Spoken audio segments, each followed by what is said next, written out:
दिलू आमची अंडा नाही देत. दिलू आमची काय देते दाखव तुम्हाला. चॉकलेट देते. बघा आमची दिलू चॉकलेट देते. काय पाहिजे चॉकलेट घे.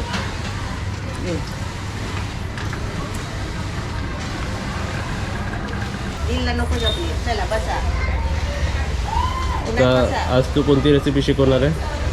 आज मी घेवड्याची भाजी दाखवते काजलला. चला. काजल करते. घेवडा म्हणजे आपली पापडी असते ना त्याची भाजी. ओके चला. आता इकडे बघा आम्ही एक वेगळा प्रोडक्ट मागवलेला आहे. कारण आपण म्हणतो ना कधी कधी एक नॉर्मलपेक्षा एक प्रीमियम प्रोडक्ट वापरावं लागतं आपल्या हेअर रुटीनसाठी आणि आपल्या हेअर चांगले ठेवण्यासाठी, बरोबर ना. तर आम्ही इकडे बघा कोणतं प्रोडक्ट मागवलं आहे. आम्ही इकडे न्यूडचा कॅरेट सीड हेअर ऑइल मागवलं आहे. आता ह्याच्यात काजल उघडून दाखव सर्वात आधी हे प्रोडक्ट कसं आहे. हा स्पेशली का मागवला आहे की आपलं केस ना आपण नेहमी वेगवेगळे तेल वापरतो, पण असे काहीतरी स्पेशल तेल वापरले पाहिजे. आणि जो तेल हा तेल आहे ना स्पेशली कॅरेटच्या सीड पासून बनवला गेलेला आहे. आणि बॉटल बघा कशी वाटते, एकदम गाजरासारखी वाटते ना. आणि या प्रोडक्ट बरोबर इकडे सर्व माहिती सुद्धा आलेली आहे आणि हीच माहिती आम्ही तुम्हाला देणार आहे. आणि याच्यावर अजून एक आलेलं आहे आणि यांचे वेगवेगळे प्रोडक्ट्स. आणि हा सर्वात इम्पॉर्टंट जे मी म्हणून मी हा मागवला कारण ह्याचं बघा हे ISO सर्टिफाईड आहे आणि पॅराबन फ्री आहे. आता आपल्या सर्वांना माहितीच आहे की कॅरेट हे सर्वात रिच आहे तर व्हायटमिन ए साठी. आणि सध्या बघाल तर पॉल्युशन खूप असतं आणि आपण बाहेर उन्हात पण जातो ना तेव्हा आपल्या UV रेसमुळे आपले केस पूर्ण डॅमेज होतात. त्याच्यात व्हायटमिन ए आहे आणि त्याच्यामध्ये अल्फा बीटा गामा कॅरोटीन्स आहे जे आपल्या स्किनला हेल्दी ठेवतं आणि UV रेज आणि पॉल्युशनपासून आपल्याला हे प्रोटेक्ट करतं. तुम्ही इकडे प्रोडक्ट बघू शकता, चांगलं आहे ना. आणि इकडे कंपनी बघा, कंपनीच्या समोर. आणि जरा रोटेट कर गाजर. अरे बाबा, कॅरेट म्हणजे हे गाजर पासून बनवलेलं आहे. हो बरोबर. आणि हेच कॅरेट सीड ऑइल आपल्याला स्किन इन्फेक्शन आणि डॅन्ड्रफ पासून प्रोटेक्ट करतं कारण कॅरेट सीड मध्ये डिओकॉल आणि कॅरेटॉल असतं. आणि आपल्याला कधी कधी असे पण तेल हवे असतात ना की ते आपल्याला बोलतात ना टेन्शन असेल किंवा एकदम थकलेला वाटतं तर तेल लावून आपल्याला जरा बरं वाटतं ना. तर हे तेल लावून पण तसंच वाटतं. कारण या तेलमध्ये लाईम-1 आहे, लिनोकॉल आहे, पायनिन आहे. ते काय करतं माहिती, कॅरेट सीड मध्येच आहे. ते आपल्या स्ट्रेसला रेड्यूस करतं आणि एनेक्झिटी म्हणतात ना म्हणजे असं वेगळंच वाटतं ना कधी कधी, ते सुद्धा हे कमी करतं आणि त्यामुळे आपला स्ट्रेस कमी होतो आणि एकदम रिलॅक्स वाटतं आपल्याला ह्याच्याने. आणि खास करून हा प्रोडक्ट काजलने मागवायला लावलाय कारण काजलला काहीतरी वेगळं म्हणजे तिचे केस बघा. आता माझ्या केसाला ना माझे केस फ्रीझी आहेत आणि स्प्लिट एंड सुद्धा आहेत. नेहमी आपण गर्ल्स कसं कट करतो जर स्प्लिट एंड्स असेल तर हेअर कट करावा लागतो. हे ऑलरेडी स्प्लिट एंड्सला, डॅमेज्ड हेअरला आणि फ्रीझी हेअरला रिपेअर करणार. आणि समजा हेअरफॉल होत असेल तर आपल्याला तेही पण रिड्यूस करणार. म्हणजे हा प्रीमियम, मी असंच नाही म्हणालो, प्रीमियम म्हणजे काय असतं की त्याच्यात असे गुणधर्म असतात की ते सर्वांना हेल्प करतं. आणि या प्रोडक्टमध्ये कोणतेही आर्टिफिशियल कलर्स यूज केले नाहीये आणि फ्रेग्रन्स फ्री आहे. सर्वात इम्पॉर्टंट मी तुम्हाला या प्रोडक्टबद्दल सांगतो. जे न्यूडचं कॅरेट सीड हेअर ऑइल आहे ना ते इम्पॉर्टंट वस्तू आपल्याला काय करतं माहिती आहे का, आपल्या हेअरला नरिशमेंट देतं आणि हायड्रेट करतं आपल्या स्कॅल्प आणि हेअर्सला. आणि सर्वात इम्पॉर्टंट हा प्रोडक्ट कोण वापरू शकतो, हा प्रोडक्ट युनिसेक्स आहे. म्हणजे हे प्रोडक्ट फिमेल पण वापरू शकते आणि मेल पण वापरू शकतो. आणि तुम्ही विचाराल की हा कोणाच्या हेअरसाठी, किंवा बघा ना सर्वांचे हेअर टाईप वेगळे असतात. काजलचे वेगळे असतील, माझे वेगळे आहेत, मम्मीचे वेगळे आहेत. तर हे ऑल हेअर टाईप साठी सुटेबल आहे. आता सर्वात इम्पॉर्टंट क्वेश्चन म्हणजे हा न्यूडचा carrot seed hair oil use कसा करायचा. हा ऑइल आपल्या स्कॅल्पला आणि आपल्या हेअर रूट्सला लावायचा आहे. आपल्या फिंगर टिप्सनी 15 मिनिटं मसाज करायचा आहे. जसं नॉर्मल तेल आपण यूज करतो तसाच हा तेल आपल्याला यूज करायचा आहे. आणि हा कधी यूज करायचा, नाईटला किंवा कधीही तुम्ही यूज करू शकता. स्पेशली नाईटला यूज करा कारण की कसं रात्री आपल्याला रिलॅक्स फील होतो. जेंटली मसाज करायचा आहे 15 मिनिट्स स्कॅल्पला आणि नेक्स्ट मॉर्निंग आपल्याला वॉश करायचं आहे. आता सर्वात आधी आपण हा तेल बघूया कसं आहे आतमधून. जरा उघड आणि ते हातावरती घे, बघायचं तुम्हाला कलर बिलर सर्व दिसेल बघा, है ना. ट्रान्सपरंट कलर आहे, स्लाइटली ऑरेंज कलर.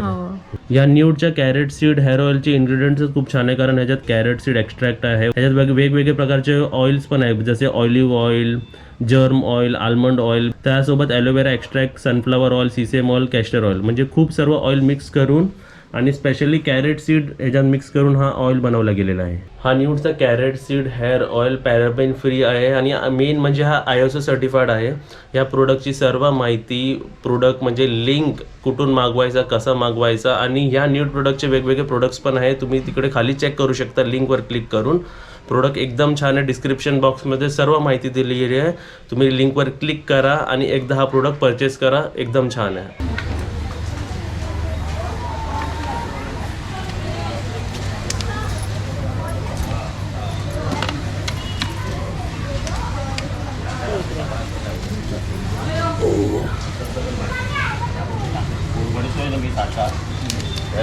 पाडते दिलू पाडते दिलू ऊन खायला बसली आहे. दिलू उन्हात बसते. हा मी बसते उन्हात रोज. आपण माणसांना सांगून सांगून दमलो की ऊन घ्या विटॅमिन डी साठी. पण ती स्वतः बाहेर येते, फक्त तिला खुर्ची द्यायची. आई बघा चॉकलेट बरोबर खेळते बघा. हात नाही फक्त खेळते ना ती. खेळते मस्त.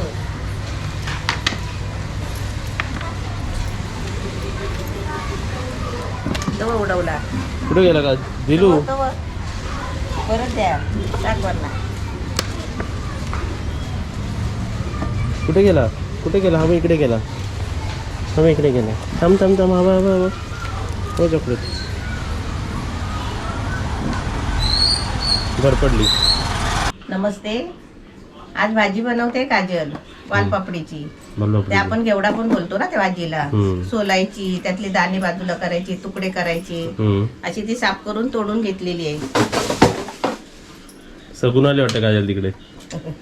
हे बघ ओके. अशी तोडून घ्यायची आहे. आपण बारीक पण करू शकतो याची भाजी आणि कापू पण शकतो. आता इथे पहिला आहे ना कढई ठेवली आहे आणि त्याच्यामध्ये तेल टाकलं आहे. आता त्याच्यामध्ये जिरा टाकते पहिला. आणि तिकडे आपली आई पण आलेली आहे. बसलेले आहेत. बसले आहेत. यूट्यूब व्हिडिओज बघतात, आपलेच व्हिडिओज बघतात. आता काजलला मी काय म्हणतोय, इकडे जिरा हे होतोय ना, जिऱ्यानंतर काय करायचं आपल्याला? जिऱ्यामध्ये कांदा, मिरची आणि लसूण टाकायची. किती किती घेतले ते? 1 कांदा, 2 मिरची आणि लसूणच्या 2-3 पाकळ्या. जशी भाजी असेल ना आपली ही, तसं आपण तो प्रमाण घ्यायचा. ही आपली किती भाजी आहे? ही 1/2 किलो भाजी आहे.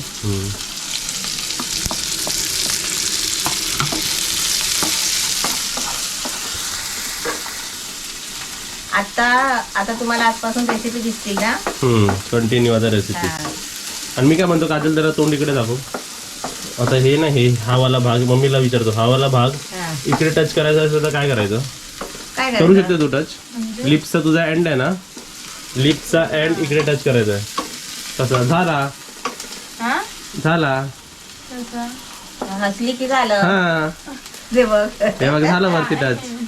माणूस हसत नसेल ना तर असं सांगायचं की टर्न हो, तुझा लिपचा हा कॉर्नर इकडे टच कर. हा. आता कांदाने आपल्याला किती वेळ परतवायचं तसं? थोडा ब्राऊन पर्यंत. थोडा ब्राऊन नाही, जास्त शिजेपर्यंत.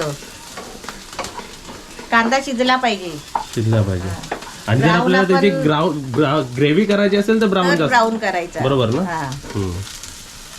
आता टाक त्याच्यात भाजी स्वच्छ साफ करून झाली की स्वच्छ धुवून घ्यायची. आणि मी रेसिपी बनवता दोघांना प्रश्न विचारतो. ठीक आहे. तुझ्या आवडीचे 2 भाज्या सांग मम्मी.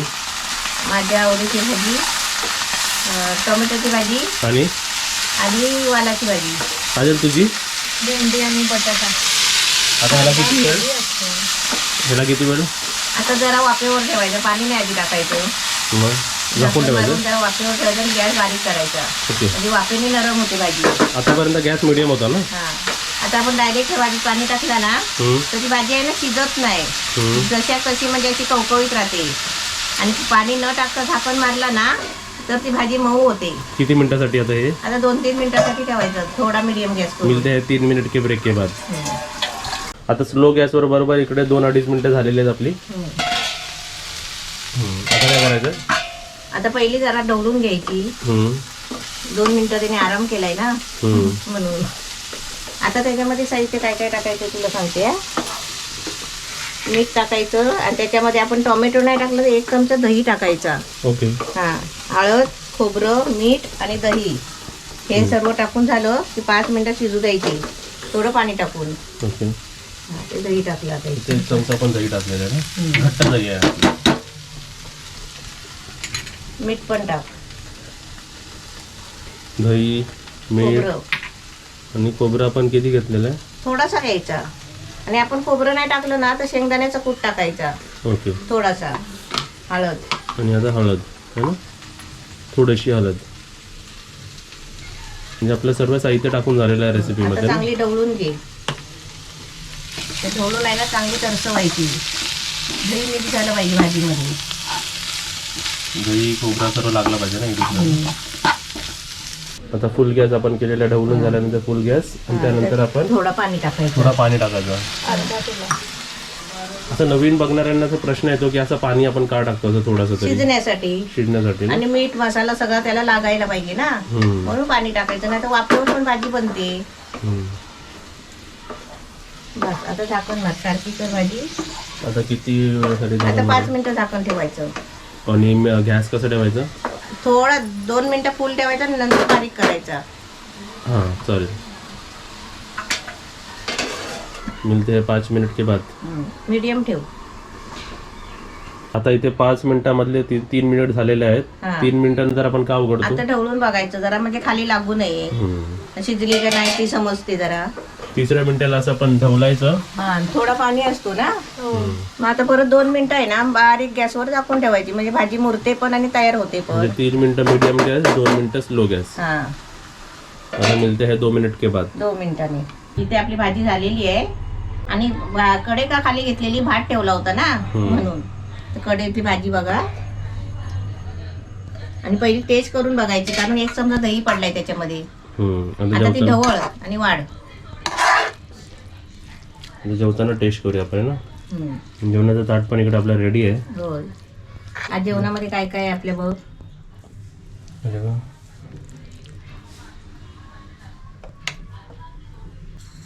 आज जेवण कोण दाखवणार आहे? जेवण आई. चल आता झालेलं आहे ताट, तर आपला ताट बाहेर सर्व होणार आहे ना. आणि आता आम्ही सर्व जेवायला घेतोय ना, एक एक एक एक करून. तर भाजी तिघांनी टेस्ट केली का? कशी झाली भाजी? दही टाकला हे समजून येतं, म्हणजे असं नाही पण चांगली वाटते ना असं. टेस्टी लागते ना. 1 चमचा एकच चमचा टाकलाय पण चांगली वाटते अशी खायला. आपण एक टोमॅटो टाकतो ना, तसंच आहे.